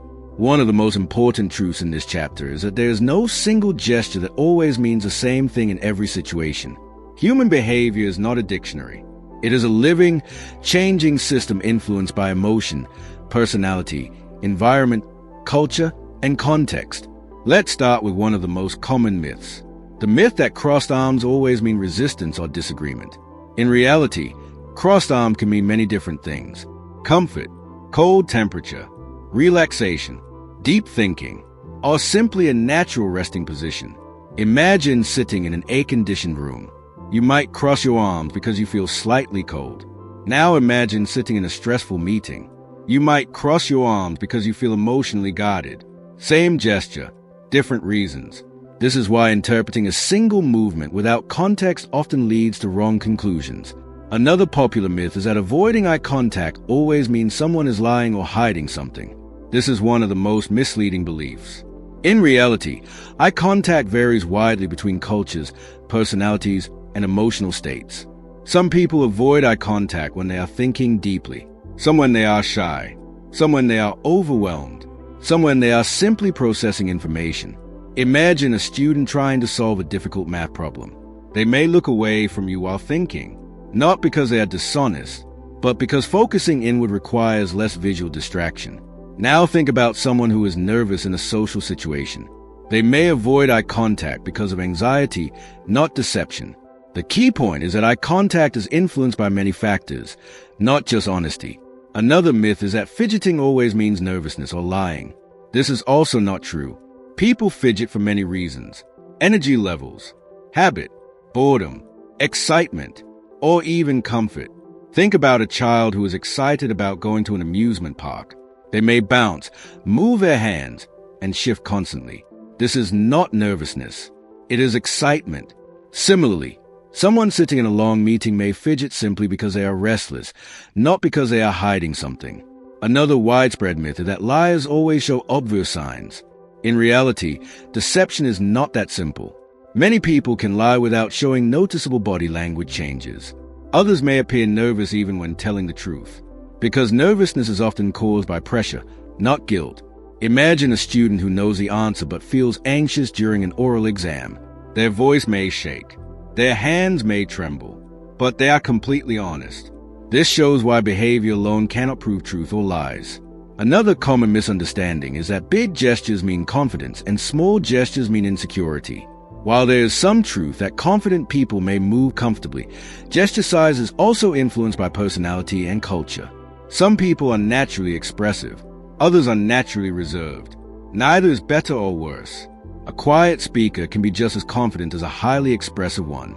Confidence is not volume. It is control and comfort within one's own style. Another myth is that smiling always means happiness. In reality, smiles serve many social purposes.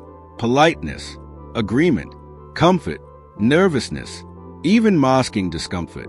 Think about someone working in customer service. They may smile repeatedly throughout the day, even when they are tired or stressed. The smile is part of social behavior, not always emotional truth. This is why relying only on facial expressions can be misleading. Another important myth is that body language can be read like a fixed code. For example, people often believe certain gestures always equal certain meanings. But in reality, human behavior is fluid. The same gesture can mean different things depending on timing and context. A person touching their neck might be nervous, or thinking, or simply adjusting their collar. Without understanding the situation, interpretation becomes guesswork. Another myth is that you can detect lies with certainty by watching body language. This is one of the most dangerous misconceptions. Even trained professionals do not rely on a single gesture or behavior to detect deception. Instead, they look for clusters of behavior changes over time. Even then, it is about probability, not certainty. Human beings are complex, and no physical signal guarantees truth or falsehood. One of the most important lessons in this chapter is to shift from fixed meanings to contextual understanding. Instead of asking, what does this gesture mean? You should ask, what could this gesture mean in this situation? For example, crossed arms in a cold room means physical comfort. Crossed arms during a heated argument may mean emotional protection.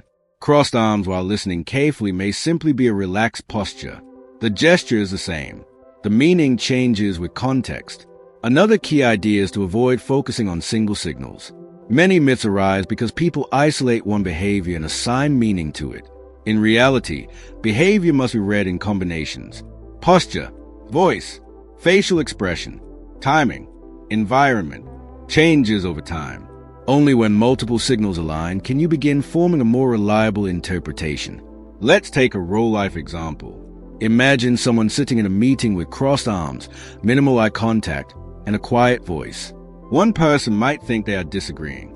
Another might think they are tired. Another might think they are thinking deeply. Without additional context, all interpretations are guesses. Now imagine that same person suddenly leans forward, uncrosses their arms, and begins participating actively after a certain topic is discussed. Now the shift tells a more meaningful story. This is why change matters more than static behavior. Another important myth is that you can become a perfect human lie detector by learning body language. This idea is unrealistic. Body language is not about perfection or certainty. It is about awareness and understanding. It helps you notice emotional shifts. It helps you communicate better. It helps you respond with empathy. But it does not give absolute answers. One of the most practical lessons in this chapter is learning humility and observation. Instead of saying, I know what this means, you learn to say, this might mean several things. Instead of jumping to conclusions, you stay curious. Instead of labeling people quickly, you observe longer.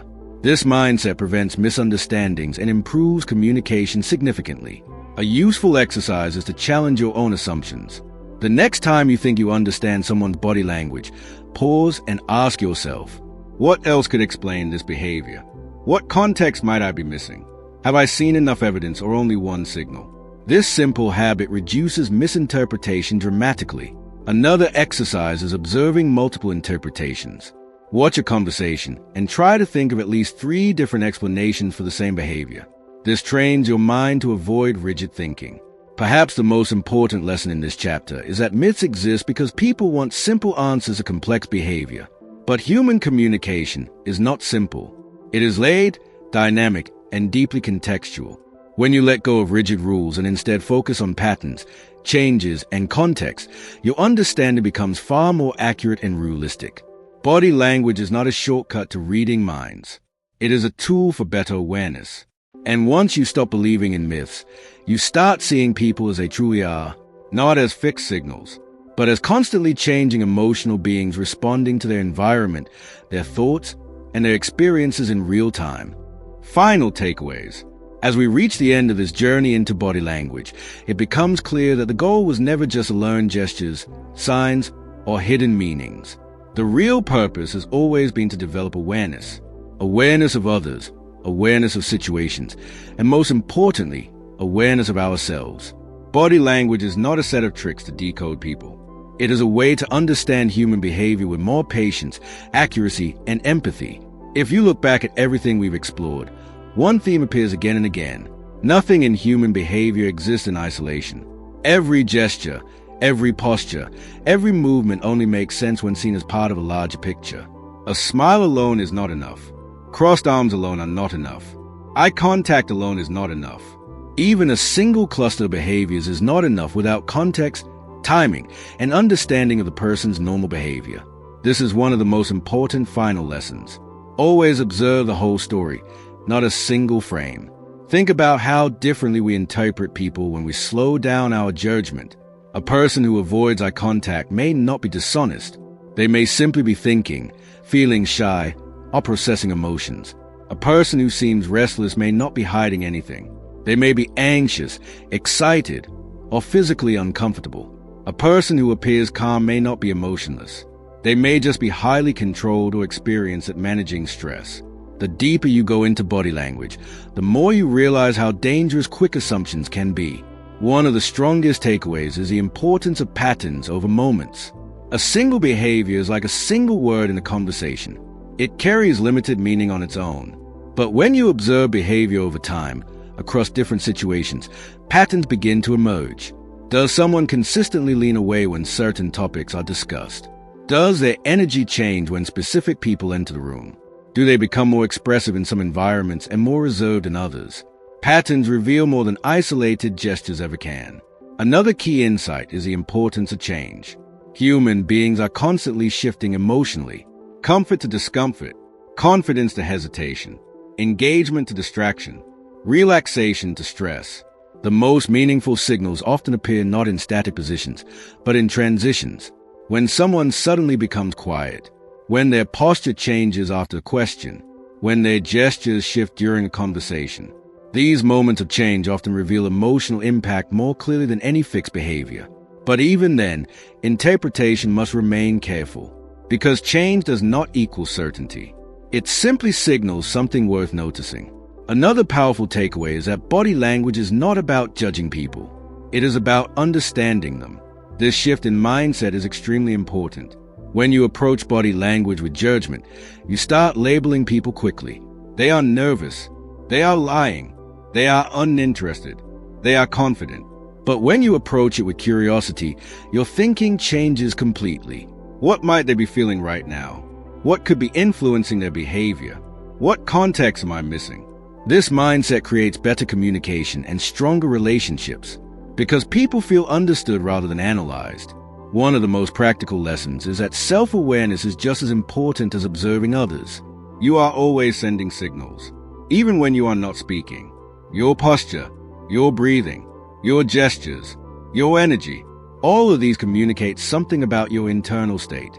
Think about moments when you felt confident. Your body naturally reflected it. Think about moments when you felt stressed. Your body also reflected that. By observing yourself, you begin to align your internal feelings with your external expression. This alignment is what creates authenticity. Not perfection, not performance, but consistency between who you are and how you appear. Another final lesson is the importance of emotional responsibility. When you understand body language, you gain a powerful tool, but that tool must be used carefully. Not to manipulate, not to control, not to judge unfairly, but to communicate better, to listen more deeply, to respond more thoughtfully, to reduce misunderstandings, to build trust. With awareness comes responsibility. Another key takeaway is humility. No matter how much you learn, you will never be able to read people with absolute certainty. Human behavior is too complex for that. People can feel multiple emotions at the same time. They can behave differently depending on context, culture, personality, and environment. This is why the best observers never claim certainty. They remain open. They observe longer. They ask questions instead of assuming answers. They allow room for explanation. Think about everyday life. A friend cancels plans. A coworker seems distant. A family member behaves differently than usual. Without awareness, we might assume negative meanings. But with body language awareness, we pause, we observe, we consider context, we communicate instead of assuming. This alone can transform relationships. Another powerful reflection is that communication is always two-way. It is not just about reading others. It is also about being readable. How clearly do your words match your body language? Do people understand your emotions the way you intend? Do your gestures support your message or contradict it? When your internal state and external behavior align, communication becomes effortless. People trust you more easily. Misunderstandings reduce. Connections become stronger. One of the final practical exercises is simple but powerful. Observe your daily interactions without trying to interpret everything. Just notice. Notice posture changes. Notice energy shifts. Notice when conversations feel open or closed. Notice your own reactions. Over time, awareness becomes natural rather than forced. Another exercise is reflection after conversations. Ask yourself what changed during the interaction. When did comfort increase or decrease? What triggered that change? What did I miss in the moment? This builds long-term skill without overwhelming your attention during conversations. Perhaps the most important final takeaway is this. Body language is not about control. It is about connection. It helps you slow down your reactions. It helps you understand emotional states. It helps you communicate with more empathy. It helps you see people more completely, not as simple labels, but as complex, emotional, constantly changing human beings. When you combine observation with patience, curiosity, and respect, body language becomes more than a skill. It becomes a way of seeing the world differently, a way of listening beyond words, a way of understanding what people feel, not just what they say. And in the end, that is what makes communication truly meaningful. As we reach the end of this journey through what everybody is saying, remember that true understanding of people doesn't come from words alone, but from observing the silent language of the body. We explored how comfort and discomfort shape every movement, how the face, neck, shoulders, hands, and torso constantly reveal hidden emotions, and why context is always more important than any single gesture. The key lesson is simple but powerful. Never judge a signal in isolation. Always look for patterns, changes, and consistency over time. At its core, this book teaches us to become more aware, more patient, and more observant in every interaction. When you learn to read body language correctly, you don't just understand others better, you also become more conscious of your own presence and communication. If you enjoyed this summary, make sure to like this video, share it with someone who loves psychology or self-improvement, and subscribe to Visual Books for more powerful book breakdowns like this. And don't forget to comment below which book you want next. Your suggestion might be the next video.